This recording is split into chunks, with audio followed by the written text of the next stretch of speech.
विद्यार्थियों, संस्कार चलन लेकिन बाड़मेर की ऑनलाइन क्लासेज में आपका पुनः स्वागत है। आज अपन अध्ययन करेंगे क्लास 10th विज्ञान प्रत्यावर्ती धारा जनित्र। किसके बारे में करेंगे?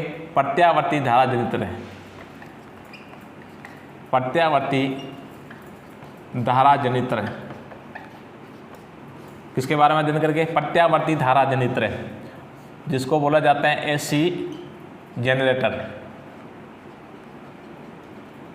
एसी जनरेटर, इसके बाद अपन क्या अध्ययन करेंगे? एक तो प्रत्यावर्ती धारा जनित्र किसे कहते हैं? प्रत्यावर्ती धारा जनित्र। जनित्र क्या होता है? इसकी बनावट, नामांकित चित्र, नामांकित चित्र और इसकी कार्य प्रणाली, कार्य या कार्यविधि।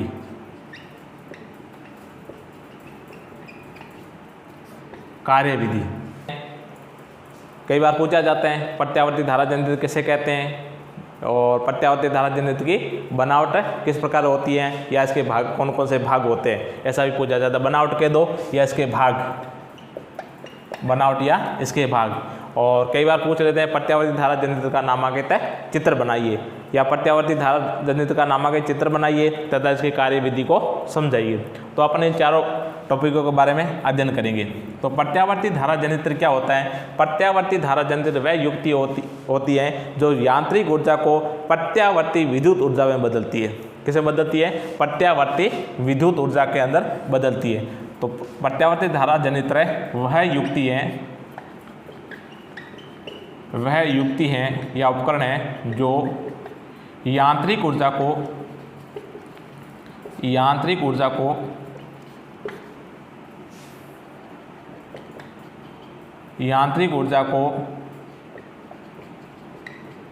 प्रत्यावर्ती विद्युत ऊर्जा में बदलता है। ठीक है। अपने घरों के अंदर जो भी विद्युत धारा प्रवाहित होती हैं, अपने बल्ब, पंखे वगैरह सब लगे होते हैं, वो किस प्रकार होते हैं? प्रत्यावर्ती धारा के अंदर होते हैं। किस धारा के अंदर होते हैं? प्रत्यावर्ती धारा के अंदर होते हैं। और इसके अंदर क्या होता है? यांत्रिक ऊर्जा को विद्युत ऊर्जा के अंदर बदला जाता है। पहले अपने विद्युत धारा जनित्र पढ़ा था। विद्युत धारा जनित्र दो प्रकार के होते हैं, प्रत्यावर्ती धारा जनित्र और दिष्ट धारा जनित्र के। और विद्युत धारा जनित्र पहले अपन ने पढ़ा था किस सिद्धांत पर कार्य करता है? विद्युत चुंबकीय प्रेरण के सिद्धांत पर कार्य करता है। किस सिद्धांत पर कार्य करता है? विद्युत चुंबकीय प्रेरण के सिद्धांत पर कार्य करता है। इसी प्रकार प्रत्यावर्ती धारा जनित्र होता है, वो भी किस आधार पर कार्य करता है? विद्युत चुंबकीय प्रेरण के सिद्धांत पर कार्य करता है। और दूसरी चीज आती है इसकी बनावट। प्रत्यावर्ती धारा जनित्र की बनावट किस प्रकार होती है? प्रत्यावर्ती धारा जनित्र की बनावट को देखा जाए तो इसके मुख्यतः 4 भाग होते हैं। कितने भाग होते हैं? 4 भाग होते हैं।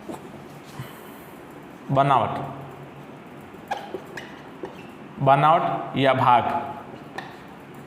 इसकी बनावट को समझने के लिए अपन पहले प्रत्यावर्ती धारा जनित्र का चित्र बनाते हैं। इस चित्र का हम देखें तो 2 बड़े चुंबक होते हैं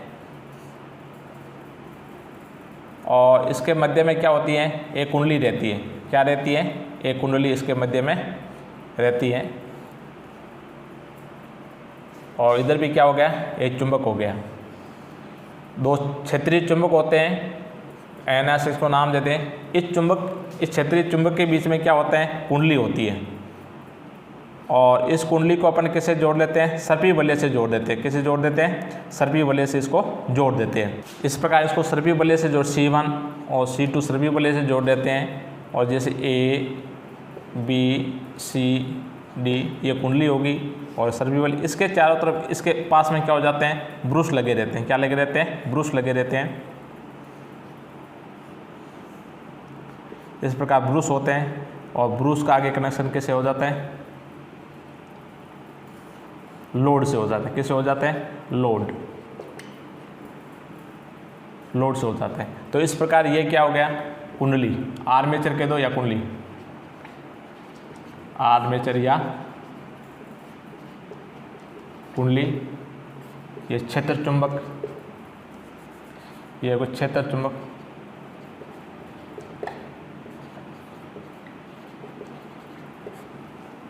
और C1 और C2 क्या हो गया, C1 और C2 ये हो गए सर्पी बल्ले, क्या हो गए,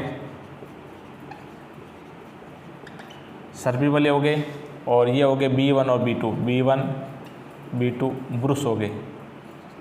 अब क्या करते हैं, इसके अंदर इसको यांत्रिक गति प्रदान कर इसको घुमाया जाता है।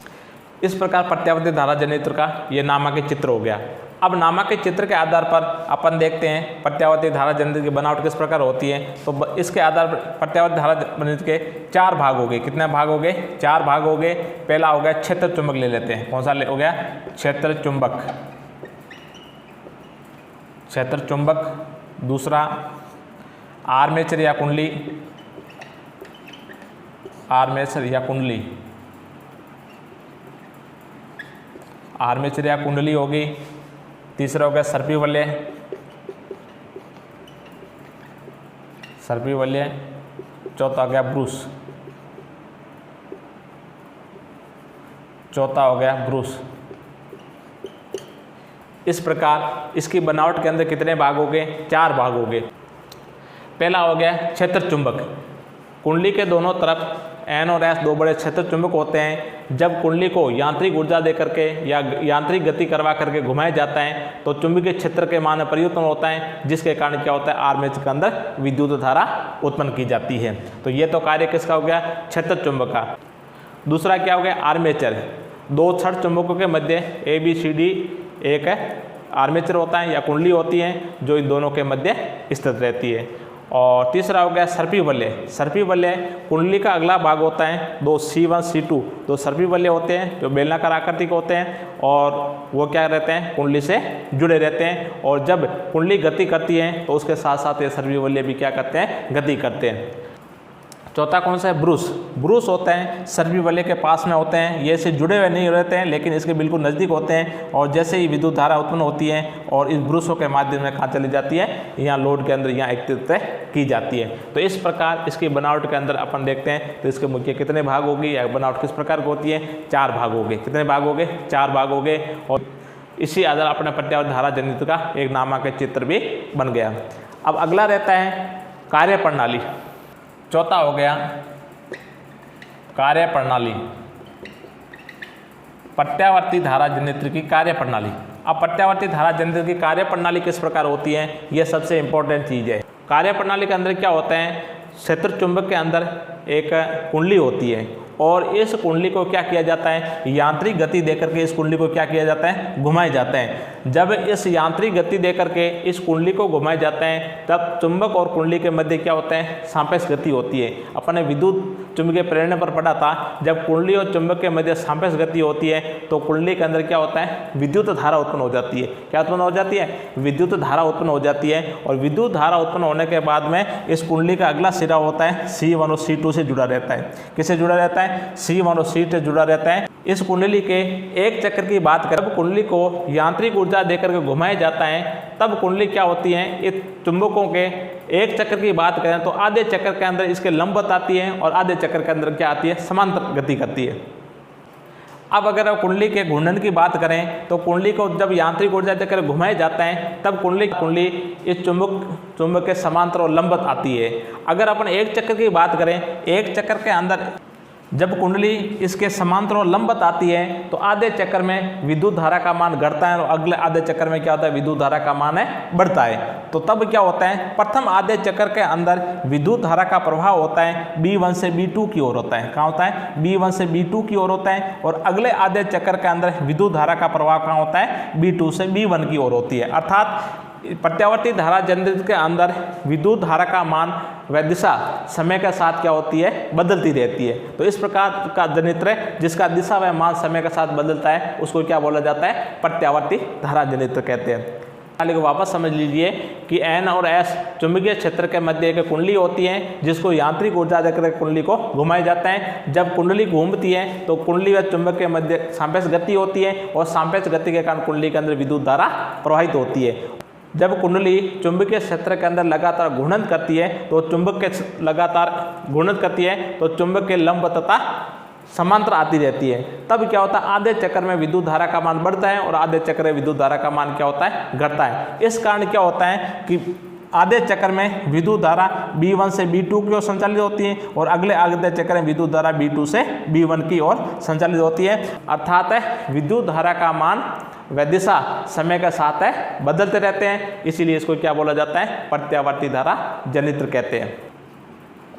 यदि कुंडली 1 सेकंड के अंदर 50 घूर्णन करती है तो उसकी आवृत्ति होती है कितना होती है 50 हर्ट्ज होती है।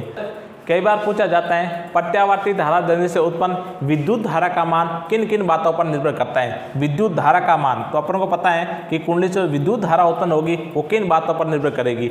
वो चुंबक पर, क्षेत्रीय चुंबक, एक तो पहले होता है कि कुंडली कितनी गति से घूम रही है, तो कुंडली के फेरों की संख्या पर, कुंडली के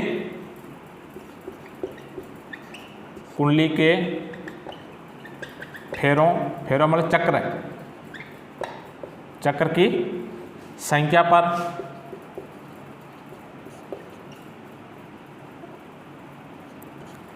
अपन क्या पढ़े हैं विद्युत धारा जनित्र से उत्पन्न प्रत्यावर्ती धारा का मान। प्रत्यावर्ती धारा का मान किन किन बातों पर निर्भर कर रहा है। पहला कुंडली के फेरों अर्थात कुंडली में कितने चक्कर हो रहे हैं, चक्कर की संख्या पर निर्भर करेगा। और दूसरा करेगा क्षेत्रीय चुंबक पर, दूसरा निर्भर करेगा क्षेत्र चुंबक पर,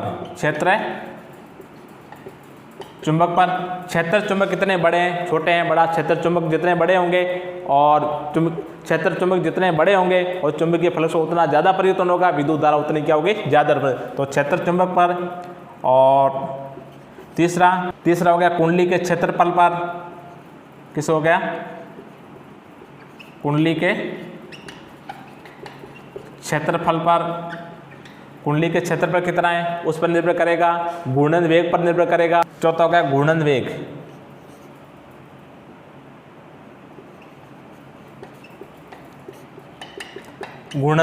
चौथा क्या हो गया घूर्णन वेग।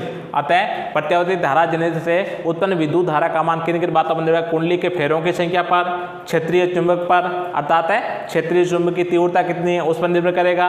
और कुंडली का क्षेत्रफल पर, कुंडली का क्षेत्रफल कितना उस बात पर निर्भर करेगा। और घूर्णन वेग पर, किस पर निर्भर करेगा घूर्णन वेग अतः कुंडली कितने वेग से गति कर रही है इस बातों पर निर्भर करेगा। अतः अपन ने आज प्रत्यावर्ती धारा जनित्र के बारे में अध्ययन किया। प्रत्यावर्ती धारा जनित्र किसे कहते हैं, प्रत्यावर्ती धारा जनित्र की बनावट किस प्रकार की है और प्रत्यावर्ती धारा जनित्र का नामांकित चित्र और प्रत्यावर्ती धारा जनित्र की कार्यप्रणाली और प्रत्यावर्ती धारा जनित्र से उत्पन्न विद्युत धारा का मान किन किन बातों पर निर्भर करता है, इससे संबंधित कई बार प्रश्न पूछे जाते हैं। तो आपको अच्छी तरह से अध्ययन करना है। धन्यवाद मित्रों।